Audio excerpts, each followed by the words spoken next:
Olivia Charpentier, donc vous avez appelé votre structure Sophro Yogi, Sophro Yogi, je ne sais pas comment il faut prononcer.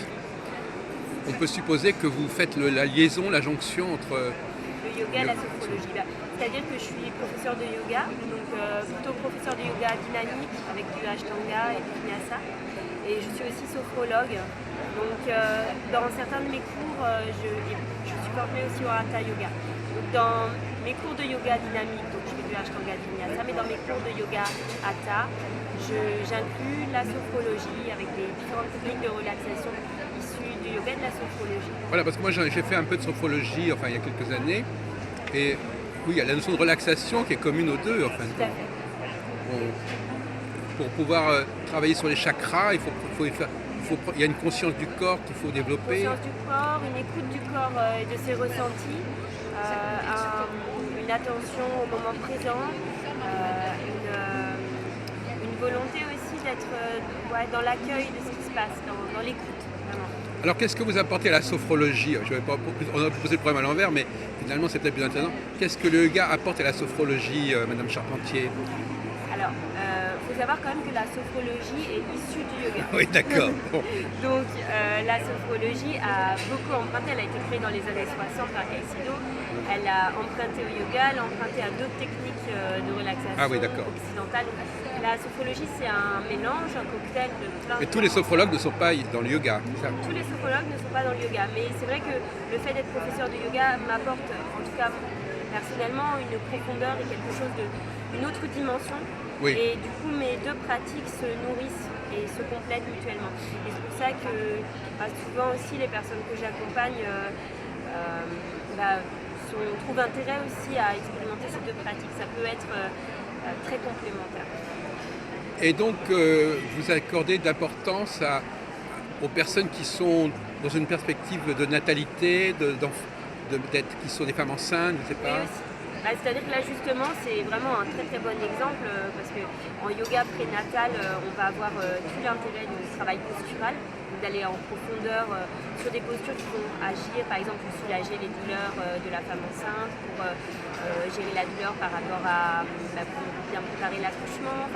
Il y a tout un tas de choses qui sont possibles de faire avec le yoga prénatal et tout l'aspect je dirais un petit peu psychologique des peurs liées à l'accouchement, de tout l'état des angoisses qui peuvent être là pendant la grossesse, vont être facilement gérées par la visualisation positive en sophrologie. Donc là, précisément, c'est un très bon exemple où la sophro et le yoga font une alliance parfaite.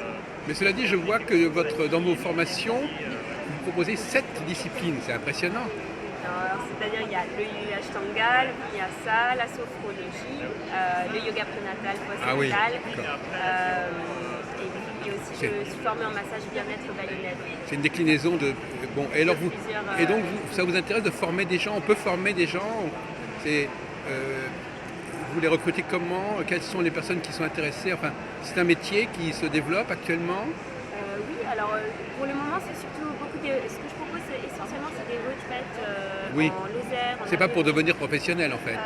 Alors il y a une formation professionnelle aussi qui va être mais en collaboration avec l'Institut Mysore Ashtanga Yoga Shala qui est mon enseignant indien en fait, avec qui je vais collaborer pour une formation professionnelle.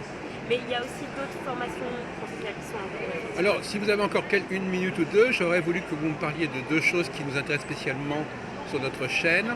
C'est d'abord la question est-ce qu'il y a une théorie cyclique dans votre travail? Est-ce qu'on apprend, comme tout à l'heure j'ai parlé avec monsieur qui m'a dit, on tient compte de l'âge, de la saison, enfin, est-ce qu'il y a des concepts de temps qui permettent de... Par rapport aux cours, vous voulez dire Non, je parle au niveau de l'enseignement, est-ce que les gens apprennent à distinguer des états successifs de temps, des stades, des périodes? Est-ce qu'ils apprennent à baliser le temps? Je ne comprends pas très bien. Non, mais c'est-à-dire qu'il y a certaines choses qui peuvent se faire à certaines époques. Oui, bien sûr. Et à d'autres époques. Enfin, voilà, c'est ça. Comment vous faites pour mesurer le temps? Comment vous faites pour vous Alors, je ne avez... sais pas si je réponds très bien à votre question, mais en tout cas, moi, mon travail, il va être influencé par rapport aux saisons. Si on est en automne ou en printemps, c'est pas du tout la même énergie. Voilà, Donc, oui, effectivement, par exemple, l'automne, c'est une période qui va être propice à l'introspection, qui voilà. va être propice aussi à une transition. On va vers l'hiver, on se dépouille aussi de certaines choses. On vit au rythme des saisons. On vit au rythme des saisons. Le printemps, c'est au contraire un renouveau et on va peut-être chercher à éliminer un petit peu les toxines pour aller aussi vers l'été, pour s'ouvrir. Et par rapport, par exemple, le printemps, je propose une retraite détox qui va utiliser la sève de bouleau pour justement. Donc les pratiques ne sont pas forcément, le mode de vie n'est pas forcément le même d'une saison à l'autre. Oui. C'est ça. Et les pratiques sont plus ou moins dynamiques, plus ou moins, bien sûr, elles sont adaptées. Et deuxième question, le masculin et le féminin. Alors, je sais pas, est-ce qu'un homme et une femme doivent aborder le yoga de la même façon, par exemple?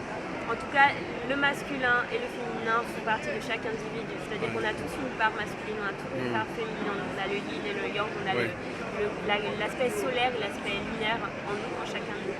Après, bien évidemment, le yoga de la femme n'est pas exactement le même que le yoga de l'homme. On ne parle pas forcément, mais moi j'essaye d'avoir de la mixité dans mes cours et je suis très contente qu'il y ait des garçons et des filles, des hommes et des femmes. Et voilà, et je pense que les deux ont tout à fait leur place et au contraire, il faut absolument encourager les hommes et les femmes à faire du yoga et les deux en tirent des bénéfices. Mais excusez-moi, est-ce que quelque part vous définissez un peu plus clairement qu'est-ce qui caractérise le masculin ou le féminin, par exemple?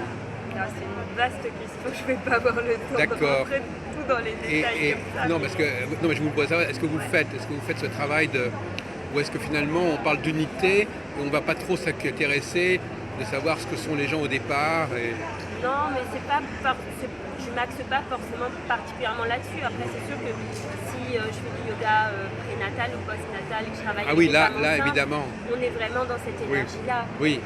Tout dépend des thématiques de mes stages et de mes cours, en fait. Alors, dernière question. De manière générale, ça va être... Dernière question, qu'est-ce que vous pensez du mot tantra? Est-ce que ça veut dire quelque chose pour vous, le tantra? C'est parce que je travaille... c'est pas votre sujet. Moi, le tantra, c'est aussi une des bases du yoga, mais voilà, c'est quelque chose que j'aborde pas particulièrement. Bon, alors revenons à la sophrologie.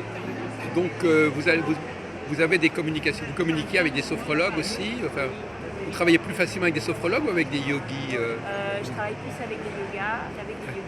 Vous êtes plus dans cette démarche de yoga. Mais ça dépend des moments et puis ça dépend des gens que j'accompagne aussi. Bon, écoutez, donc votre centre, il est plutôt dans le 48, c'est ça? En Lozère. Très bien. J'ai des gens qui viennent en retraite en Lozère, de toute la France. Vraiment de toute la France, parfois même de l'étranger. Et j'interviens aussi, avant j'habitais à Paris, donc avant j'enseignais à Paris. Vous n'avez pas l'accent de la Lozère. Oui, c'est ça. Mais je reviens aussi de temps en temps à Paris. Et je fais des ateliers. Et vous avez été contente de ce salon? Ça s'est bien passé? Ça vaut la peine? Ça valait la peine? Très bien. Merci beaucoup. Merci. Très bien.